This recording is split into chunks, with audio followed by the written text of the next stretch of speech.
The glass walls of the 42ND floor boardroom reflected Helen Baker's face back at her, pale and stiff under the fluorescent light.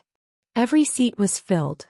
Executives, lawyers, even 2 councilmen from the Pack district. She was the only human in the room, the only one who didn't belong, and tonight they wanted her gone. Katrina leaned back in her leather chair, lips curved in the kind of smile Helen had learned to fear. "Miss Baker," she said, her voice silken and cruel. "It seems you've overstepped." A folder slid across the table, printed emails, late-night timestamps. Helen's private coping ritual turned into evidence against her. The head of HR cleared his throat. "Our concern isn't your efficiency, Helen. Proximity. The late nights. The closed doors. Perception matters, and your closeness with the CO raises questions." Heat clawed up Helen's neck. She wanted to protest. Her work was flawless, her loyalty unquestionable, but the words tangled in her throat. The harder she tried to speak, the smaller her voice became. Katrina's gaze pinned her like a needle through glass. "You are suggesting I'm involved with my boss?" Helen finally forced out, her voice trembling. A chuckle rippled around the table. "We're suggesting appearances," HR replied, eyes sliding to Katrina. "And appearances can be damaging." Helen's chest burned. She'd worked too hard to be reduced to gossip, too carefully built her life to be dragged through humiliation. Every instinct screamed at her to run, but her legs wouldn't move. Then the door opened. He walked in. The Alphysio. Her boss. His presence was a storm, controlled, lethal, eyes glowing faintly amber under the harsh light. Conversations stilled. Even the councilman straightened.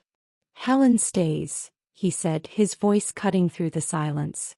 No argument, no room for dissent. Just command. Katrina's smile didn't falter, but her fingers curled tight around the pen in her hand. "Of course," she said softly. But Helen saw it. The flicker of fury, the promise of war. And then his eyes found hers. For a second too long he held her gaze, something raw and unspoken flashing between them. He broke it first, his tone calm, almost casual. "Stay after the meeting, Miss Baker." The boardroom spun around her. The command sounded ordinary, professional. But deep in her bones, Helen felt the truth. This wasn't a request. It was a warning. Chapter 1. The boardroom emptied with the scrape of chairs and the hush of executives whispering as they filed out. Helen Baker stayed behind, gathering the printed emails with fingers that still trembled. Every sheet bore her late-night ramblings, stripped of context, displayed like a crime scene. Katrina had made sure of that. Helen stacked the papers too neatly, as if order could erase humiliation. But the words lingered in her chest.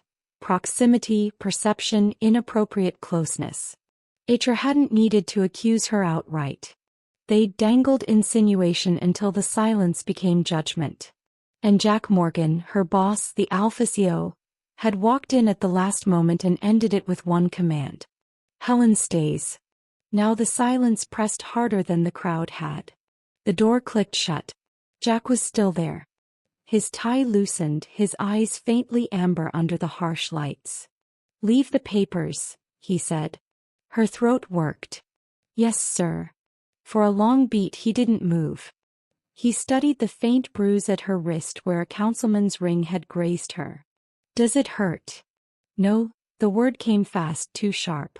She tucked her hand behind her folder. Jack's jaw tightened. "You did nothing wrong." She wanted to believe him, but the knot in her chest said otherwise. "I shouldn't have written them here." "What you wrote was private," he said, tone clipped. "It was stolen, not offered. Don't mistake theft for fault." Her breath hitched. He didn't touch her, but the air between them thickened, warm with cedar and something metallic. "Dangerous." Controlled. "Go home, Helen," he said. "Tonight is done." It sounded like dismissal, but his gaze told another story. Too sharp, too steady. He hesitated, then nodded. "Understood." The rooftop garden was supposed to calm her. She stood at the railing anyway, letting the city's neon smear against her eyes. Below, cars threaded through midnight streets. Behind her, the building's glass doors reflected a woman trying not to fall apart. Her phone buzzed. "Mom, how was your day?" Helen typed back, "Long. I'll call tomorrow. Love you." Then she opened a draft to herself. Subject: Tuesday late. You kept your voice calm. You survived. They wanted you small. You're still here. The garden door opened. Jack stepped out, the wind tugging his hair loose from its perfect order. He looked less like a headline and more like a man who carried too much weight. "I told you to go home," Helen said, gripping the railing. "I'm not here to work." His gaze skimmed her wrist, the tension in her stance. "I'm here to apologize." "You don't need to." "I do."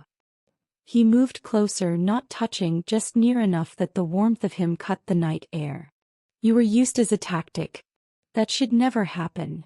The knot in her chest loosened just slightly. "Then why didn't you stop it sooner?" "Because the more I intervene, the bigger a target you become." His eyes held hers, steady, unblinking. "And because there are rules I can't break without breaking you too." Rules. She didn't ask what kind. She wasn't sure she wanted the answer. "Walk with me," he said.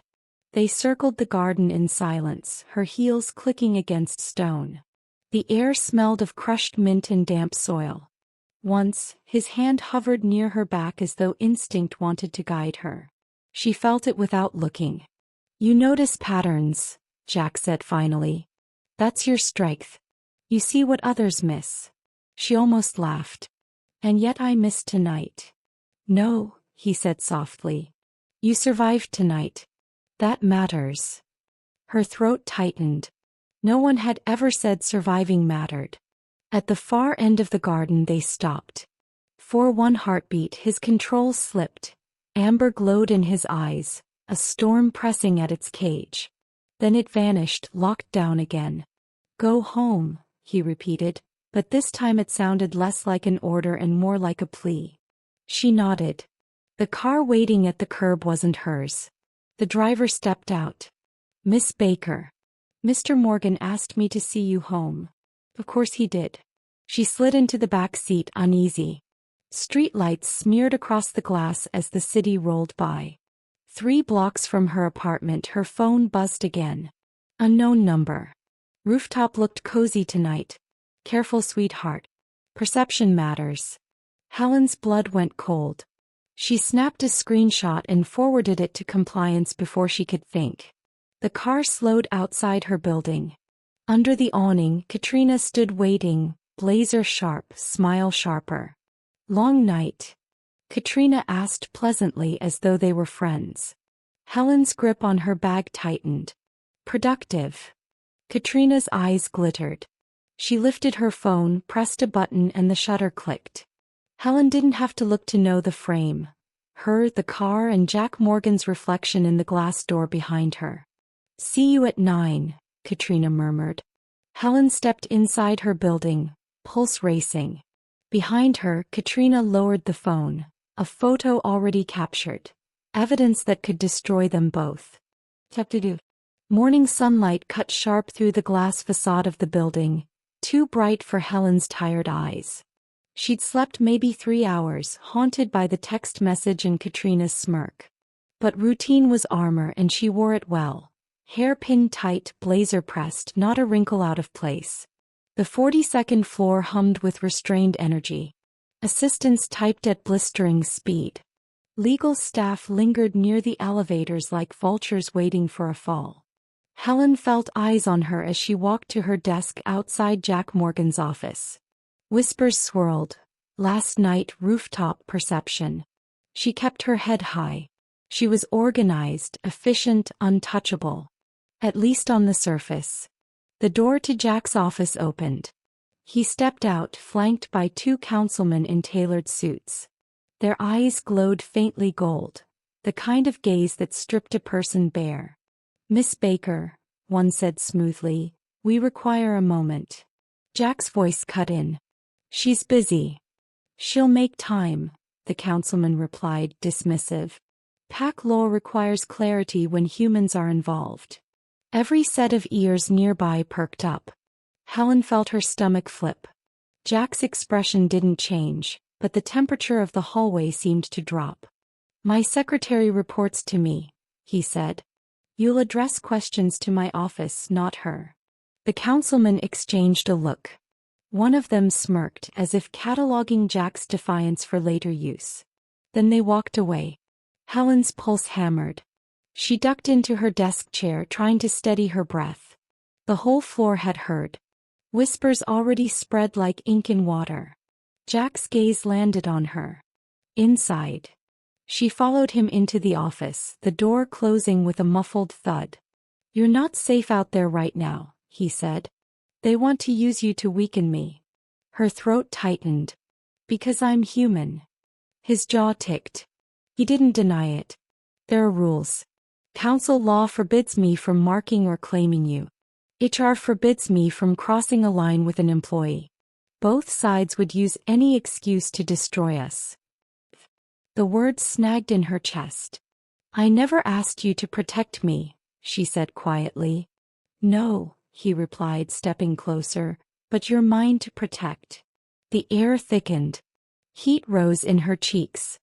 She forced herself to look away, focusing on the skyline glittering through the glass. "And what happens if you can't?" His voice dropped, rougher. "Then I'll break the rules." Her breath caught. Dangerous words. He'd risk exile, the pack, his empire, just for her? The phone on her desk rang, shattering the moment. She answered, and Katrina's voice coiled through the line. "Helen, HR wants you in the conference room. Now." Her stomach sank. She hung up and looked at Jack. His expression was unreadable stone, but his hand flexed at his side like claws itching to appear. "I'll come with you," he said. "You can't," Helen whispered. "That will make it worse." He hesitated, then nodded once, a predator chained. "Then remember what I told you last night. If they corner you, don't waste yourself proving innocence. Look at me." Her pulse quickened. She nodded and turned toward the door. The conference room was colder than the boardroom had been. HR sat stiff-backed at one end. Katrina lounged at the other, perfect as ever, eyes gleaming. "Miss Baker," HR began, "concerns have been raised about boundaries and professionalism. We need to ensure you understand your role." Helen clasped her hands together in her lap. "My role is to keep this office running. Which I've done." Katrina tilted her head. "And yet, late nights, closed doors, private time with the CEO. Perception matters." Helen's nails bit into her palm. "If I were a man, would anyone be asking these questions?" A flicker of irritation crossed HR's face.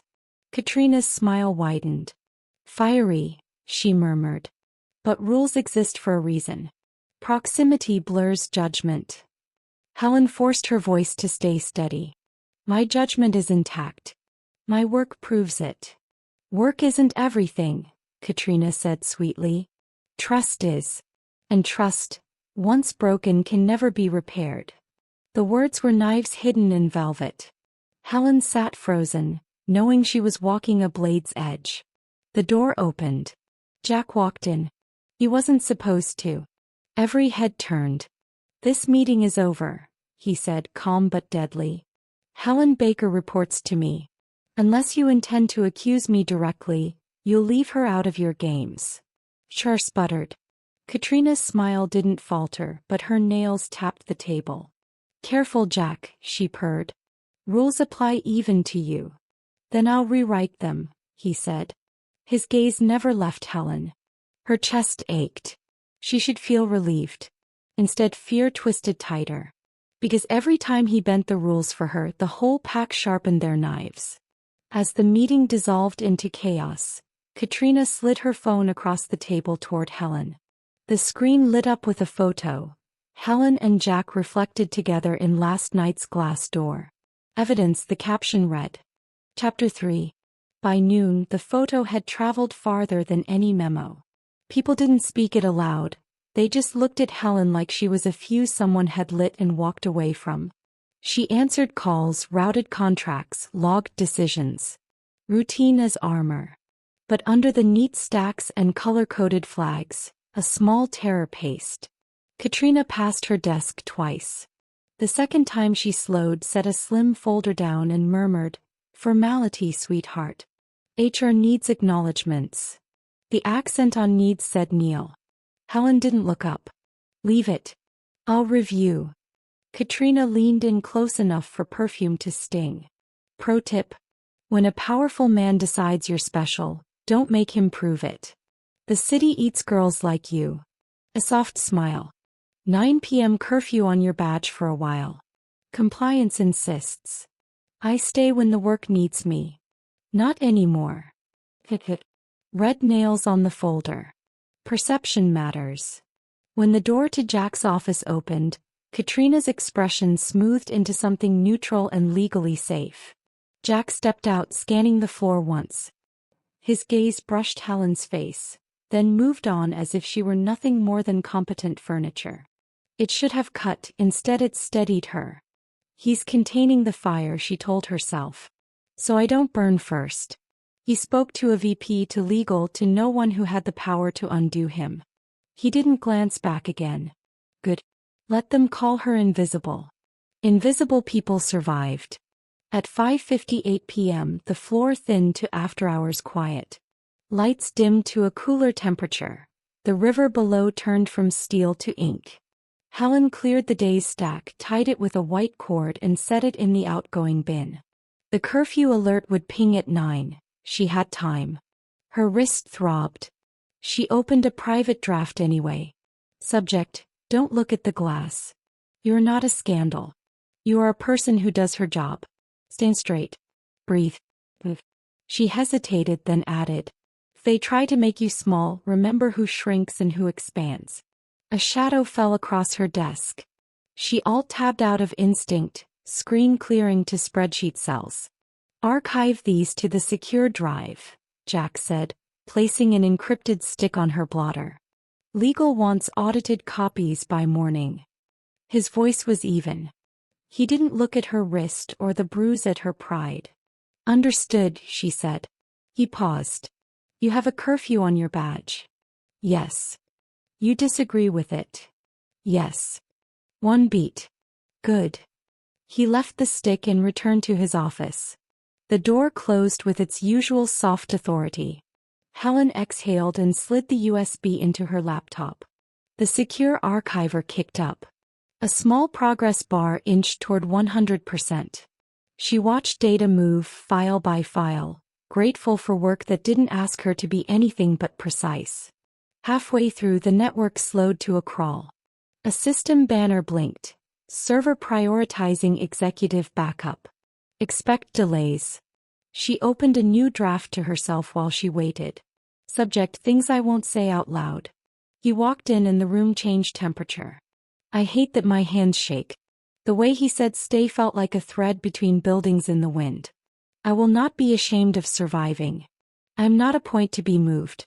Her thumb hovered, then added, "If he asked me to trust him in a room like that again, I think I would." A reflection shifted on her screen. Tall, angular, familiar. Helen alt-tabbed again, flushing, but the ghost of the words lived in her veins. She closed the draft, set her cursor in the archiver's window, and pretended nothing had happened. Jack's voice cut the quiet. "Miss Baker. Inside, please." She stood, smoothed her blazer, and went. His office at dusk was all glass and dark wood and a city trying to pour itself in. He stood by the credenza, jacket off, sleeves rolled to the forearms. Restraint made visible. Status: half the archive complete. Network shift slowed the rest. "Fine." He nodded once, then set a phone on the desk, her company phone. "Compliance flagged an unknown number message on your line last night. They forwarded it." "I forwarded it first," she said, before they could minimize it. The smallest curve at his mouth. "Good." Silence opened. The city hummed. She felt it then, the tilt of his attention, not professional, not safe. He reined it in so hard she could almost hear the bridle creak. Your curfew, he said at last, was a test.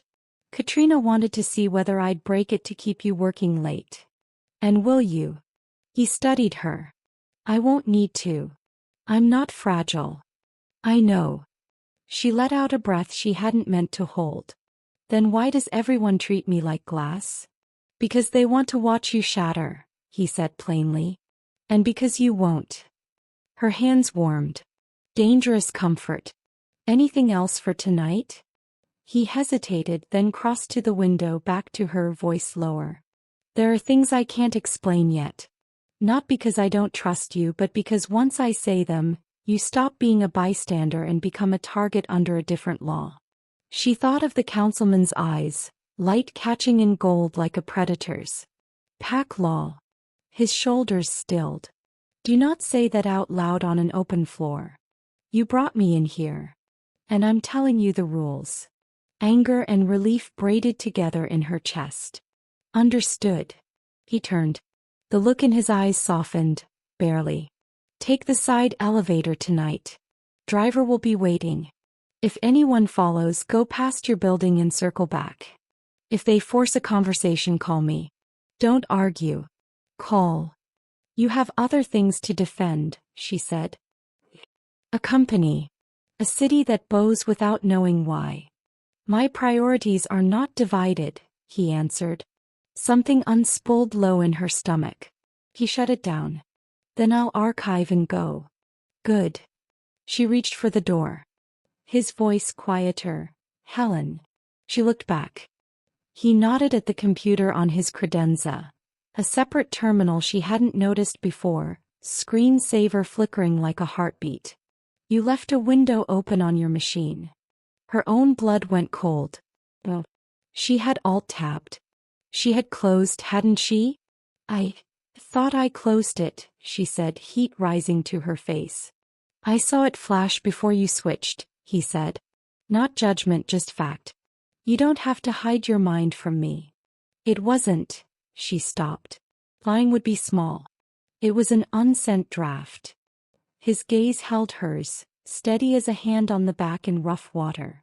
Do you often write things you can't say out loud? Yes. Why? Because saying them makes them real. And writing them doesn't? It makes me real, she said, the truth slipping out before fear could choke it. A beat. The faintest incline of his head. Finish the archive. Then go home. She escaped gratefully into the outer office, heart hammering against bone. The screen woke at her touch. The draft was gone, closed, but the mail client glowed with a new banner. Outbox 1. Her scalp prickled. No, no, no. She clicked. The subject line punched up. Things I won't say out loud. Addressed to Jack Morganat. Her breath stopped. She hadn't sent it. She hadn't. Her fingers flew. Cancel, send, cancel, cancel. But the small progress wheel beside the message spun with relentless politeness. Network delays had cued it. The server shift had released it. Come on, she whispered, opening the message to claw it back. The body stared at her. The list, the line about trusting him, every exposed nerve. She yanked the Wi-Fi, but the client smugly informed her the message had already left the outbox. No, she said out loud. Jack's door stayed closed. The secure archive ticked to 92%. She stared at the glass, at her own pallid reflection, at the city that watched without blinking. The mail client pinged. Message sent. 2 seconds later. Read. Her mouth went dry. Read didn't always mean read. He had devices. He had delegates. It could have previewed on a lock screen. Good. Her desk phone lit up.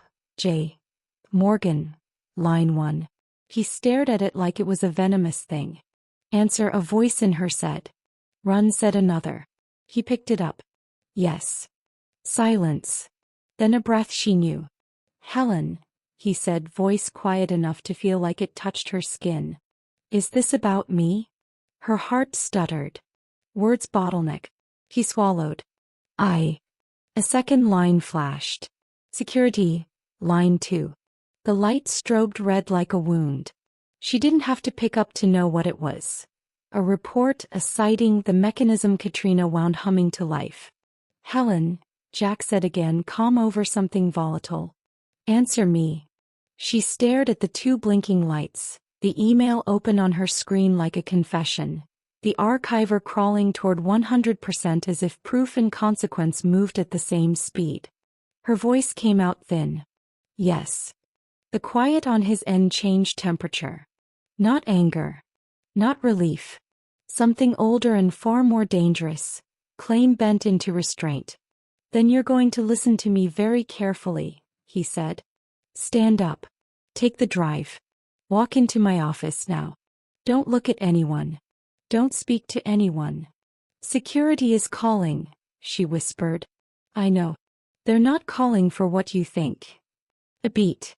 They're calling because someone just used your badge to enter a floor you've never been cleared to see. Her blood iced. What? Now, Helen. His voice sharpened. Move. She stood. As she reached for the drive, a message popped up on her screen from unknown. Nice list. Shame if Jack's counsel saw number 6.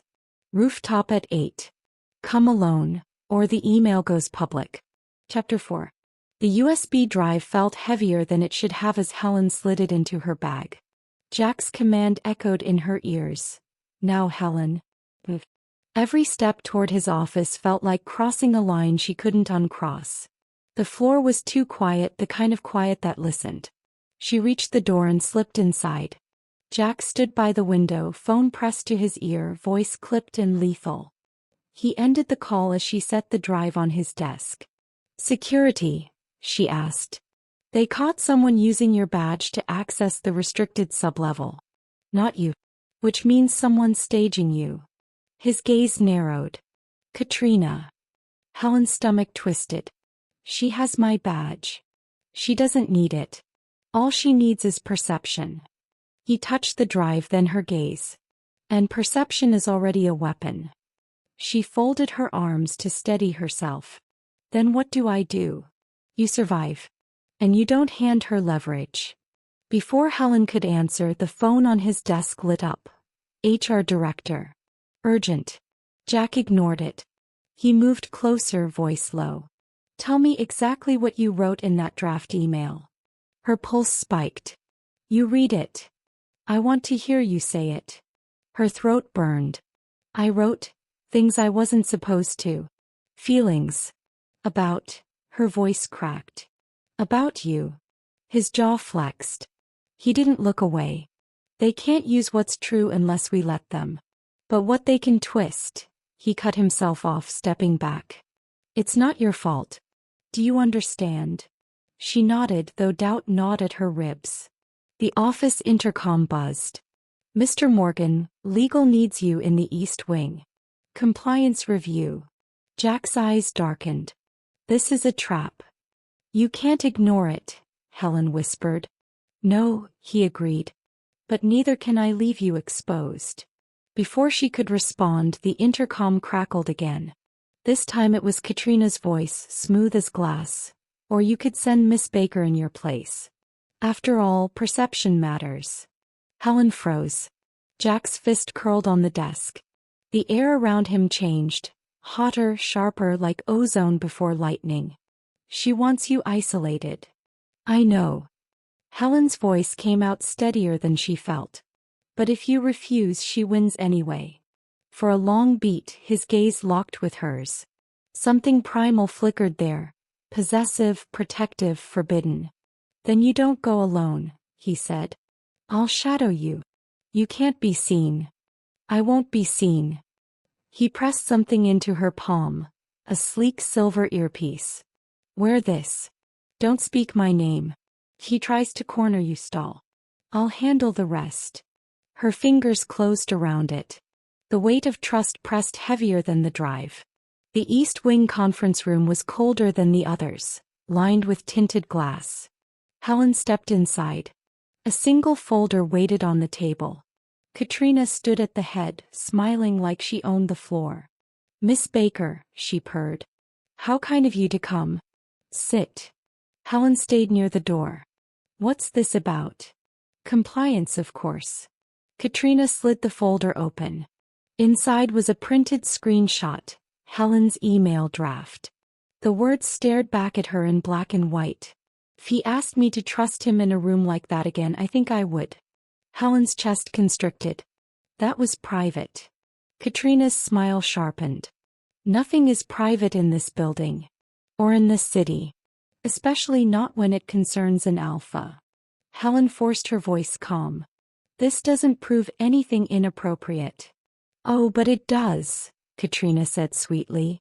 It proves you've compromised judgment. It proves you're entangled. And in a council hearing, perception is proof. Helen's fingers itched toward the earpiece. Jack's silence pressed steady against her ear, waiting. She couldn't show weakness. So what do you want from me? She asked. Simple. Katrina closed the folder with a snap. Resign quietly. Leave the company. Disappear. That way Jack keeps his seat and you keep your dignity. Helen's heart slammed. He's cornering me. The earpiece crackled, Jack's voice low, steady. Don't agree. Stall. Helen drew a shaky breath. And if I don't? Katrina's eyes gleamed. Then tomorrow that email draft lands on the council's desk. And Jack Morgan is stripped of his title. Which do you prefer, sweetheart? The ruin of an alpha, or the ruin of yourself? The silence stretched tight as a wire. Helen gripped the earpiece in her palm, pulse hammering. She had seconds to choose. Submit or gamble that Jack could save them both. Katrina slid a resignation form across the table, pen gleaming on top. Sign it, Helen, she whispered. Or watch him fall. Chapter 5. Helen left the conference room with her pulse thundering. Katrina had slid the resignation form toward her like it was a loaded gun. She hadn't signed.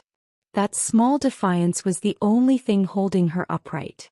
She pressed the elevator button. The light glowed. She stepped inside alone. Numbers climbed, 28, 32. The car jolted. Lights flickered, dimmed to emergency glow. Jack, she whispered. Static. Then his voice sharp. You're not alone. The ceiling panel slid open. A man dropped down, smiling without warmth. His eyes gleamed faintly gold. Not human. Miss Baker, he said, savoring her name. Late night. Helen's back hit the mirrored wall. Maintenance doesn't come from the ceiling. He grinned wider, sniffing the air. You smell like him. The alpha. Her heart lurched. Before she could move, his hand shot out, grabbing her bag strap. The buckle bit her shoulder. 5 seconds, Jack's voice growled through her earpiece. Let go, Helen snapped. Make me, the intruder taunted. The ceiling hatch tore open again. Jack dropped like a storm. He hit the floor in a blur, one hand crushing the intruder's wrist until bone popped. You touched my employee, Jack said, voice calm, lethal. The man choked. Trial by tremor, counsel ordered. Lie again, Jack warned, and I end you. Counsel aid, the man gasped. Said test the human. See if she breaks. Jack released him with sudden violence. Climb back up. If I see you again, you won't have bones to pop. The intruder scrambled through the hatch. Silence swallowed the elevator. Helen realized she was gripping the railing hard enough to numb her hands. Jack turned to her. His control cracked. Enough to show fury, enough to show fear. Are you hurt? She shook her head, but her sleeve slipped, revealing the bruise at her wrist. He stepped closer. His hand lifted, slow, deliberate, then closed around her wrist with careful strength. Heat spread through her skin, the ache easing under his touch. Breathe, he said softly. You're safe. Her chest loosened. She breathed. The elevator lurched back to motion. Numbers lit upward. 41. 30. Cameras, she whispered. They'll have seen you. We'll handle it, he said, but his tone carried doubt. The door slid open to the executive floor. The hall was empty. He held her gaze a beat longer than necessary, then released her wrist. "Come with me," he said. They cut down a service corridor. Voices drifted from ahead, male amused. "Council will love the footage." Tremble test worked. She shook. Helen froze. The words sank claws into her spine. Jack's body went still beside her. "You're not folding," he said, voice low, certain. "Not for them." "No," she whispered back. And for once she believed it. They turned away, slipping through a back stairwell up to the rooftop garden. Night air washed over them, sharp with mint and damp earth. Helen's pulse began to settle, until the door opened again. Katrina stepped out, flanked by 2 councilmen. Beside her stood an elder with silver hair and eyes like molten stone. The elder raised a small remote. Speakers around the garden crackled, then played grainy footage. Jack dropping from the elevator ceiling, gripping Helen's wrist, her eyes fluttering shut. "Evidence," Katrina said sweetly. "Perception matters." The elder's gaze pinned Jack. "Pack Law Section 13, he intoned.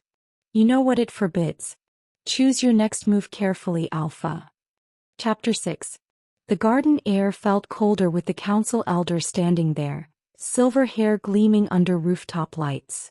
Helen's bruise burned like a brand beneath his stare. Jack didn't flinch. "Miss Baker is my employee. That footage proves nothing." "It proves proximity," Katrina purred. "It proves contact. And Pack Law Section 13 is clear." Helen's chest tightened. She wasn't supposed to know those words. Pack Law, the number, the threat behind it. She glanced at Jack, searching for denial, for reassurance. He gave her neither. The elder folded his hands. "You were told the rules, Alpha. No claim without sanction. No contact beyond necessity. And yet here we are." Jack's voice sharpened. "She was attacked. I defended her." "From a test," the elder said. "A tremor, nothing more. If she cannot withstand pressure." "She did," Jack cut in, heat simmering under every word. "She's still standing. That's more than most of your so-called candidates." Katrina's smile gleamed. "Ah, but candidates are pack. She's not." The words landed like a slap. Helen bit her tongue against the instinct to defend herself. It wasn't safe to speak here. Not yet. The elder turned his gaze on her. "Do you know what he is, child?" Every muscle in her body locked. The question was bait. Answer wrong and she could damn them both. "I know he's my boss," Helen said carefully. "And I know he hasn't asked me for anything but my work." A flicker crossed the elder's face. Approval, maybe, or recognition of a careful player. Katrina's smile thinned. Jack stepped forward, every line of his body braced. "This ends now. File your reports. Call your hearings. But do not use her as a pawn." The elder's gaze sharpened. "You speak as if you have a choice." He turned, robe swaying, and walked back through the garden door. The 2 councilmen followed, silent shadows. Only Katrina lingered, close enough for her perfume to coil around Helen like smoke. "You should have signed that resignation," she murmured. "Because now, sweetheart, you're not just a secretary in over her head. You're the weakness they'll tear him apart for." She left the words hanging in the night. Inside again, the silence between Helen and Jack pulsed. She turned to him, heart hammering. "You told me not to say it out loud. Not on an open floor. But I need to hear it from you." He held her gaze, the restraint in his body taut as steel cable. "You already know. Say it." His chest rose, fell. "Then, I'm an alpha. And you're my mate." The world tilted. The suspicion that had gnawed at her for months, the things her mind circled but never named, it all snapped into place with terrifying clarity. "You can't," she whispered. "The law forbids it. Your job forbids it." "And yet it's true," he said, softer now. "Every instinct in me is bound to you. Deny it if you want, but it doesn't change." Her knees nearly buckled. "Why didn't you tell me sooner?" "Because once you know, you're no longer safe. Your leverage. Your target. Tonight proved that. Helen pressed a hand to her forehead, words spinning. Alpha, mate, forbidden. Her secret therapy drafts weren't secrets anymore. The council had footage, Katrina had her words, and Jack had just torn the curtain away. What happens now? She whispered. His jaw hardened. Now we decide how far we're willing to break the rules. Helen's phone buzzed. A new message glowed on the screen from unknown. Council trial scheduled. Tomorrow 10 a.m. Pack Law vs. Human Secretary. Choose your defense. Chapter 7. Helen woke with the council's message still glowing in her mind. Trial. 10 a.m. She dressed carefully, armor in pressed fabric, but her hands shook enough to misbutton twice. At the lobby turnstile, her badge blinked red. Try again, she said. Red. Suspended, the guard said, eyes on his tablet. Pending trial. Heat burned behind her eyes. I work on 42. Not today. She stepped aside, phone clenched in her fist. Jack answered on the second ring. They cut my badge. A pause sharp as a blade. Stay where you are. I'll come down. Don't, she whispered. They're watching. Stay, he repeated, then the line clicked dead. Moments later he crossed the lobby, Storm in a suit. He didn't touch her. He faced the guard. Reinstate her. Council order. Then escalate. The call went nowhere. Suspension stood. Jack turned to Helen, expression locked. Conference center. 9:45. I'll meet you there. You can't walk me in? Not without handing them spectacle. His voice dropped. Don't give them our throat. The hearing room was colder than any boardroom. The elder with silver hair sat at the dais. Katrina glowed at the far end. Jack took a seat by company counsel, not beside Helen. He didn't look at her. Katrina opened smoothly. We are here for potential violations of Section 13. Contact with and intent to claim a human. Evidence, the elevator. Company counsel countered. It was a staged attack. He intervened to protect. Protect, Katrina echoed, eyes sliding to Helen. Or possess. The elder's gaze cut to her. Miss Baker. Do you know what Mr. Morgan is? Her tongue stuck, but she forced words steady. He is my employer. And do you intend a relationship beyond employment? Her throat burned. Not while it's forbidden. A ripple moved through the room. Jack's eyes stayed fixed on the wall. Mr. Morgan, the elder asked, do you intend to claim her? Silence stretched. Jack's jaw locked. I intend to follow the law.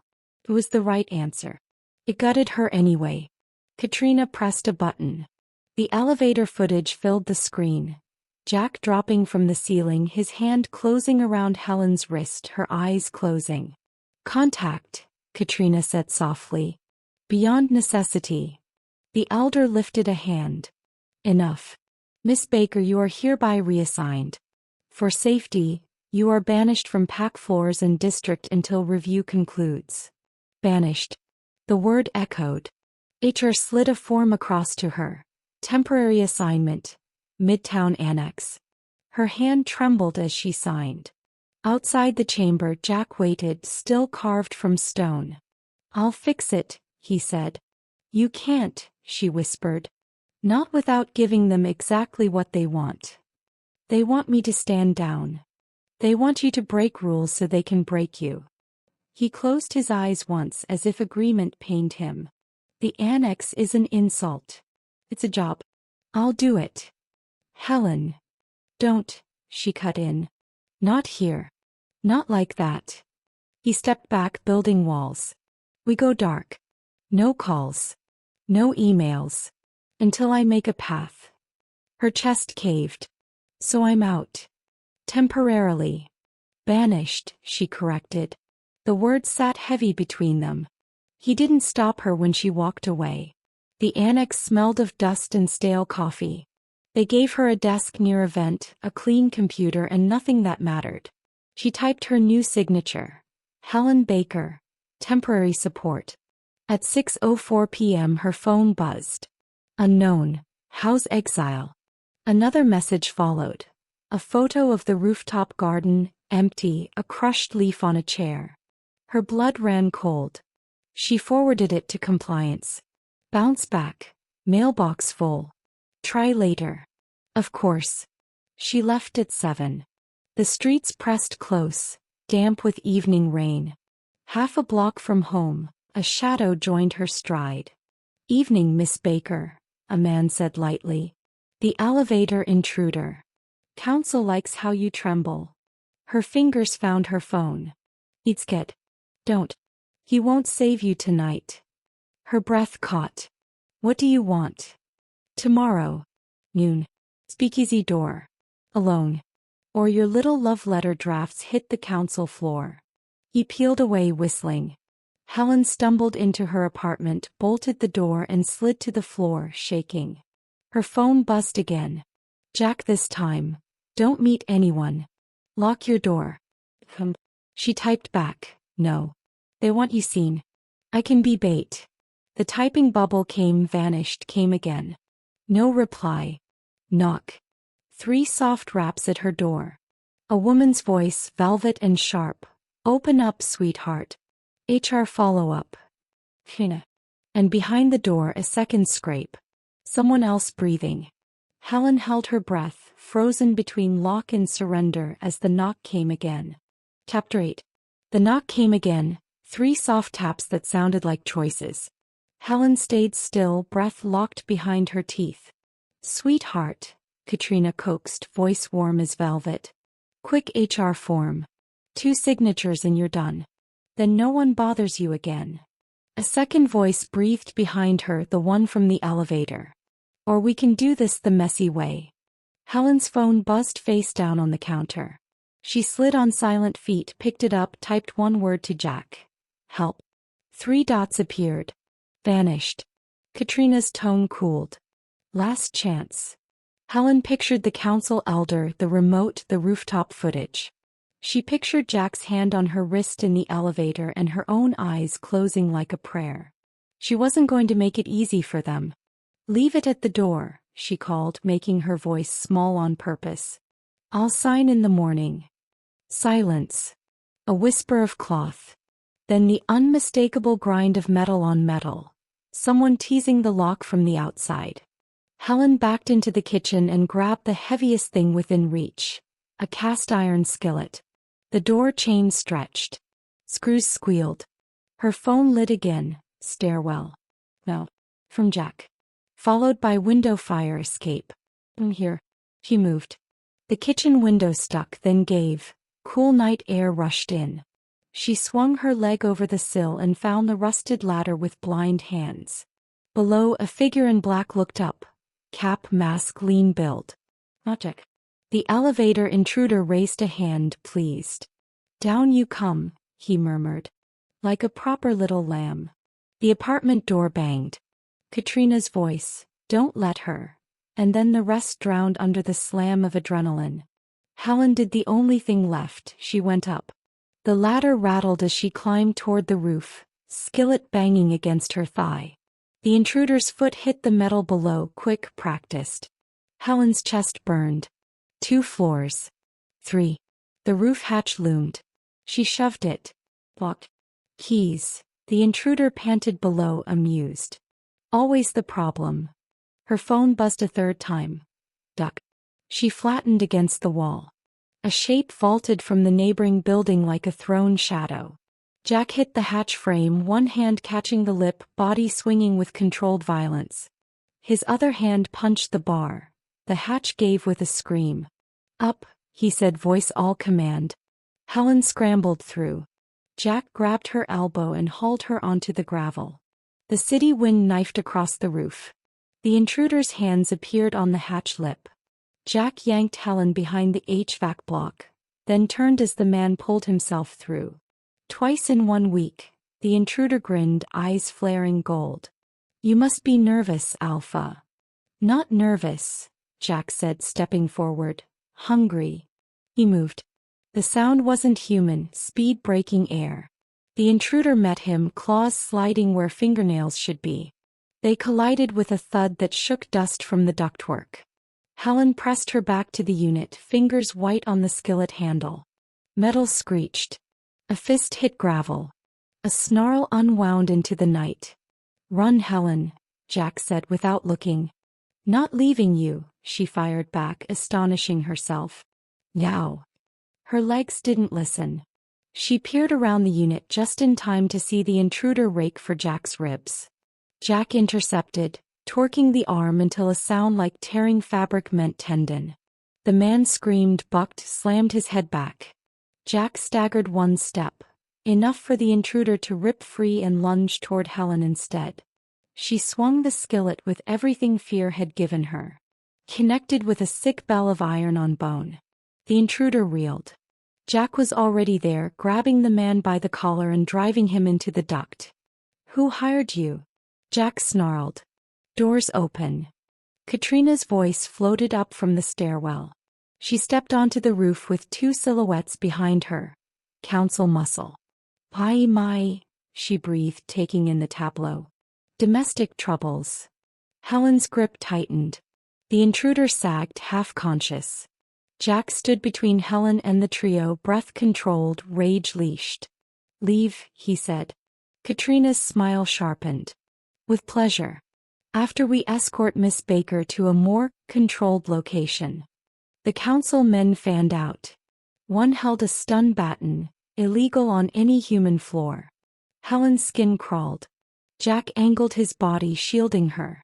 "Touch her," he said, "and I bring this city to its knees before dawn." "Perception," Katrina crooned, lifting her phone. "Say it again for the record." The baton crackled as one enforcer stepped in. Jack pivoted, grabbed the man's wrist and slammed the baton into the gravel where it chewed sparks. The second reached for Helen.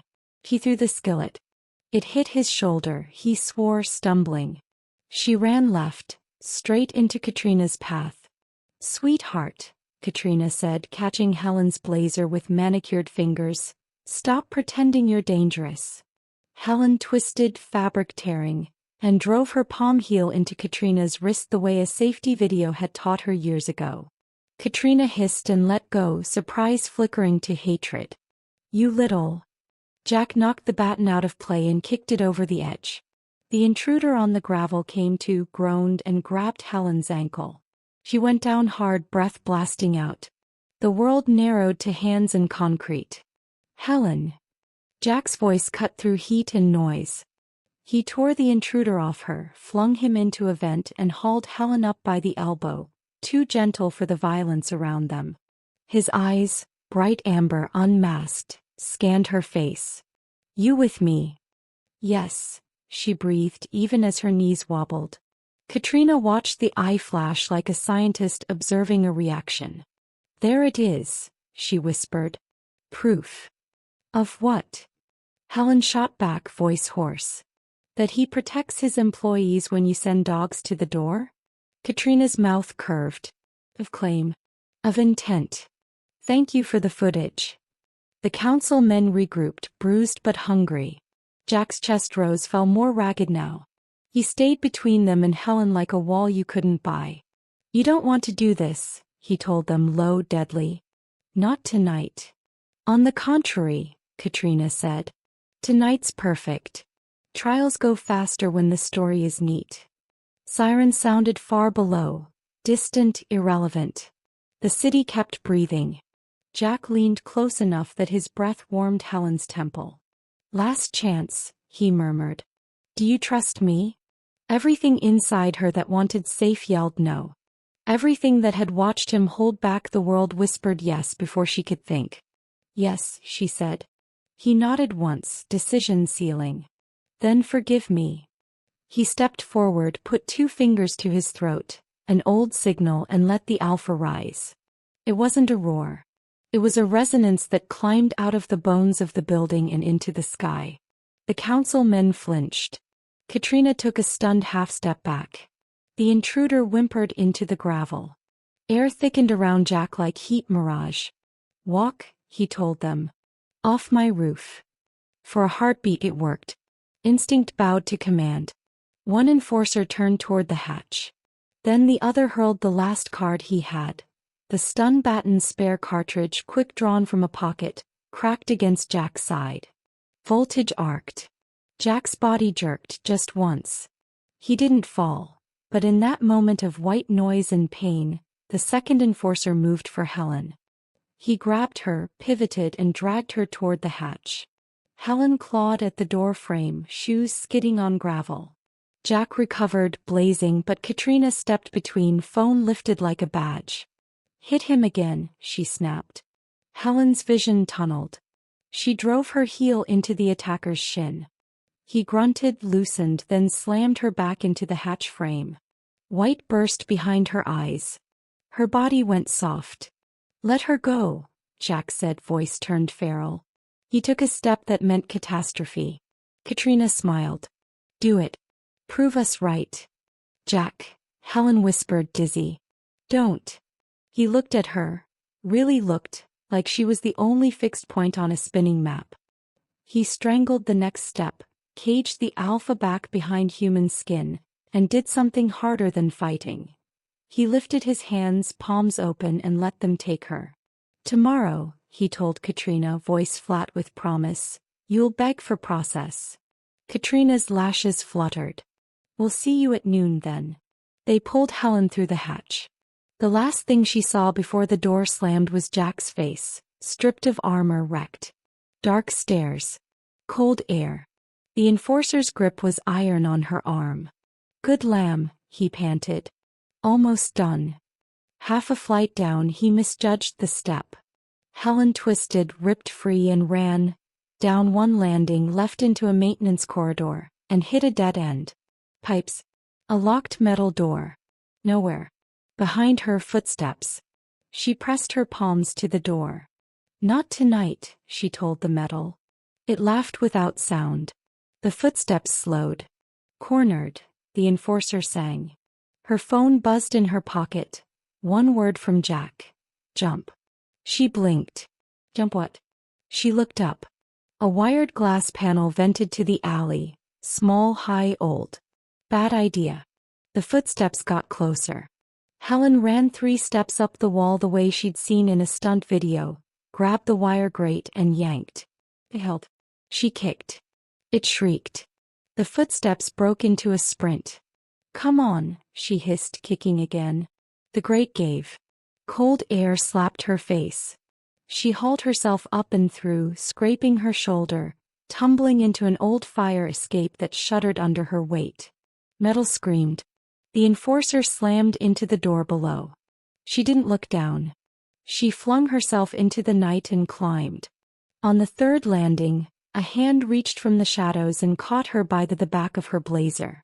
Cedar. Heat. Jack pulled her in, caging her against the brick with his body, the fire escape rattling with their breaths. I told you not to be bait, he said, voice shaking now finally. I told you not to be seen, she shot back, equally breathless. A beat. Their foreheads almost touched. His control frayed to threads. If we, he started. They'll use it, she finished. I know. He swallowed. I meant I won't be able to stop. Her laugh broke on a sob. I don't want you to stop, she whispered, truth tearing free like cloth. His eyes went bright gold. He leaned in, not kissing, hovering a breath away that felt like salvation and ruin. Say the word, he rasped. She opened her mouth. The alley filled with a new sound. Boots, many, coordinated. The fire escape trembled with bodies climbing from below and spilling from a roof above. Jack tore his gaze away and looked up, eyes gone to flame. Hold on to me, he said, turning them into the fight as the pack closed in from both directions. Chapter 9. Boots rattled the fire escape.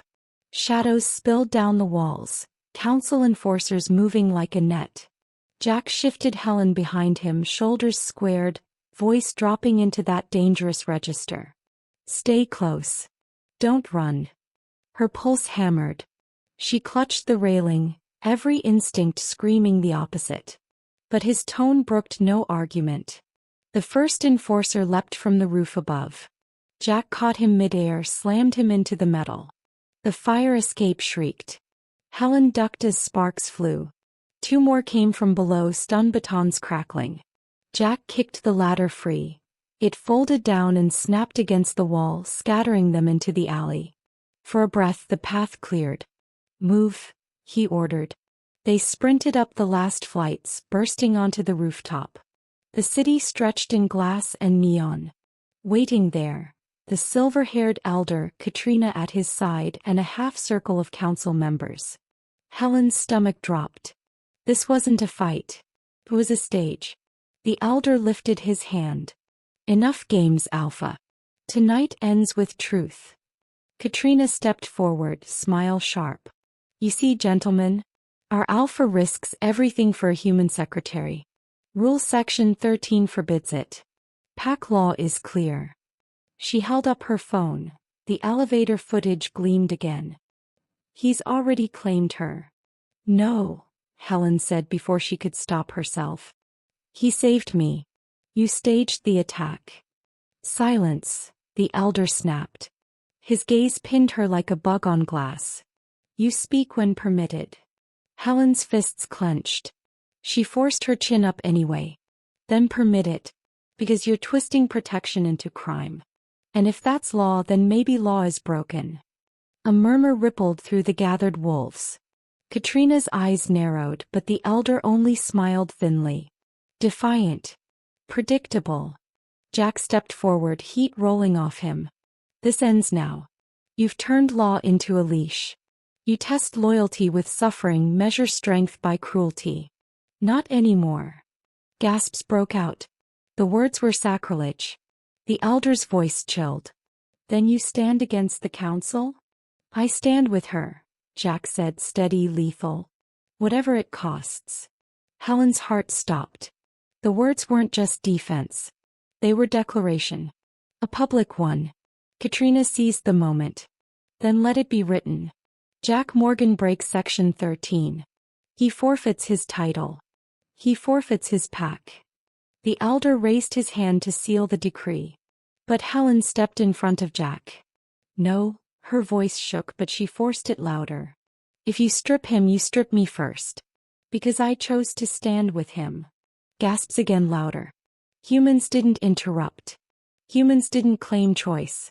The elder's gaze sharpened. "You'd bind yourself to him? Knowing the price?" Her throat tightened, but she nodded. "Yes." Jack's hand twitched like he wanted to stop her. Instead he froze, amber eyes burning. The elder considered her, the pack watching, the city lights burning witness. "Then tomorrow there will be no whispers. No hidden trials. We convene a public reckoning. Alpha Human Council. Before the pack in the city. Let the world see if your bond is truth or ruin." He lowered his hand. "Until then she stays under guard. Pack custody." "No," Jack snapped. "Yes," the elder said. "Or your rebellion ends tonight." Council guards moved in. Helen's chest seized as 2 stepped toward her. Jack growled low, the sound vibrating the rooftop. The crowd tensed, ready for blood. Helen caught Jack's sleeve, whispering fast. "If you fight now, they win. Tomorrow we make it ours." His jaw clenched, every muscle screaming refusal. But he didn't strike. The guards closed in, and Helen was taken from his side under the neon sky. Chapter 10. By noon, the plaza outside the conference center had become an arena. Pack on the steps, humans at the barricades, drones hovering like metal moths. Helen stood on the raised dais between 2 guards, wrists free but future not. The silver-haired elder presided. Katrina waited near the microphones, immaculate, smiling for every lens. The crowd parted. Jack walked in without security or entourage, jacket off, sleeves rolled. The sound that rose wasn't cheering. It was the low, restless rumble of something deciding which way to turn. The elder lifted his hand. By Section 13, an alpha may not claim or mark a human without sanction. Evidence shows contact beyond necessity. Do you, Jack Morgan, admit intent? Jack's eyes found Helen. The world receded to the space between them. I admit the truth, he said, voice steady. She's my mate. I will not pretend otherwise. Gasps. A camera hissed closer. Katrina stepped into the frame, purring. Then by law. By context, Jack cut in. Your evidence was staged. My secretary was ambushed twice. Once in an elevator, once at her door. A counsel aide ordered the tremor. Legal routed access. And Katrina, his gaze landed on her, approved an illegal weapon on a human floor. A ripple moved through the wolves. Interest, doubt. Katrina's smile didn't falter. Serious accusations. Proof. Helen stepped forward. Here. Her voice carried farther than she expected. She held up a slim drive. Badge log mirrors from last night. 2 entries on my credentials while my badge was suspended. And elevator maintenance timestamps shifted 14 minutes before the test. She nodded to a woman from facilities waiting at the edge of the stage, the ally she'd found at dawn by calling every extension that had ever fixed her printer. Independent pull from the core. The elder frowned. Bring it. The feed went live on the plaza screens. Access logs showing Helen Baker, 217 on a floor she'd never been cleared to see, while the lobby camera showed her walking into her building across town. Another pane. Power draw spikes on the elevator shaft. Baton discharge signatures hours before any alarm. Murmurs thickened. The elder's jaw set. Katrina's phone lowered a fraction. Helen kept going, breathless now that the pattern clicked into place. There's more. A mail server queue bug held an unsent draft until last night's executive backup freed it. That's how my private writing reached Jack. Your love letter wasn't a confession. It was a misfire you exploited. Katrina recovered fast. Even if logs were altered and they were by her ally, intent still. Stop. The elder's voice cracked like ice. He turned to the 2 enforcers who'd stood with Katrina on the roof. Where did you acquire the Tibetans? They glanced at each other. Silence. The elder's eyes went hard. Answer. Legal, one muttered at last. Temporary authorization. You authorized a weapon that can stop a human heart, the elder said to Katrina, each word colder than the last. On a human floor. For optics. Perception matters, she said faintly, then forced brightness. We acted to protect the pack from scandal. Necessary pressure for clarity. A creed that mistakes cruelty for strength, Jack said. And calls it law. The elder looked between the screens, the crowd, and Helen's bruised wrist. Something old shifted in his face. Enough games, he said quietly to Katrina. Step down. Color drained beneath her makeup. You can't. I just did. A hush rolled the plaza flat. The elder faced Jack and Helen. Law keeps us from tearing ourselves apart. But law that endangers the innocent is rot. He drew breath, then spoke to the pack. Loud, formal, binding. Effective now. Provision Section 13 is amended. When an alpha asserts a mate bond with a human, the council's sanction shall be sought in public, with human consent required and protection guaranteed during review. Coercion or staged trials will void the challenge and censure the instigator. The words struck like a bell. Shock, outrage, relief. Somewhere in the crush of bodies, a human woman exhaled like she'd been holding her breath for years. Wolves muttered, arguing with tradition. Others nodded, hungry for something better. Then the elder turned to Helen. You have been pulled by currents you did not choose. You may refuse him now with no shame and full protection. Or you may stand. The plaza held still. Helen's heart pounded against the old story in her bones. The one that said survival meant smallness, silence, neat lines that kept you safe. But she'd seen what safe looked like in Katrina's hands. She met Jack's gaze. I stand, she said, voice clear. But not as anyone's weakness. As equal. Jack stepped forward one measured pace. Close enough to feel, far enough to honor distance. Then I ask before all of you, he said, eyes never leaving hers. Helen Baker, will you choose me without mark or binding until sanction and after by your own will? Tears burned hot. Agency, he was saying, you decide. Yes, she whispered, then louder. Yes. He lifted his hand, slow, visible, no sudden claim, and set his palm against the side of her neck, not where a bite would go but just below her jaw. The plaza screens magnified the touch. No puncture, no blood. A vow instead of a wound. Heat spilled through her skin. Cedar, rain, something wild and right. Around them instinct bucked, then quieted at the elder's raised hand. Let witness be taken, he intoned. An unmarked vow under amended law. Bond acknowledged, sanction to follow. Katrina laughed once, brittle. A pantomime. The city will eat you alive. The city's watching you, Helen said. And it doesn't like what it sees. As if on cue, a drone swung close to Katrina's face. A chant began at the human barricades, soft at first, then gathering weight. Protection, not pain. Protection, not pain. The elder pointed to the enforcers who'd manhandled Helen. Turn in your badges. Censure pending. He faced the crowd. There will be no more midnight tests.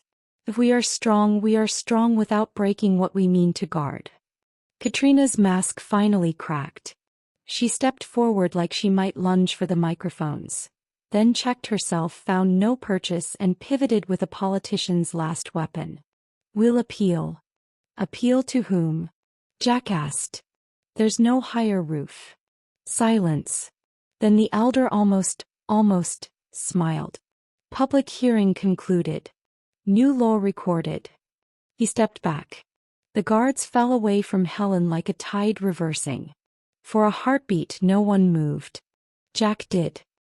He lowered his hand from her neck but didn't step back, amber banked to human heat. You okay? She laughed. A short, incredulous sound that tasted like victory and exhaustion. Ask me after I stop shaking. He leaned in without touching, voice pitched for her alone. You didn't tremble when it counted. That was your hand, she said. Steady hurts less. He swallowed. I wanted to mark you. I know. She held his gaze. I wanted you to. I still want you to. But we do it right. Public. Sanctioned. Chosen. Chosen, she confirmed. Noise swelled as the plaza came back to itself. Phones, questions, fury, joy. A little boy on his father's shoulders waved at Helen like she'd slayed a dragon. An older wolf bowed his head once in Jack's direction without quite knowing why. Katrina turned in a tight circle, saw no path left, and walked away with legal at her heels, the crowd opening without respect this time.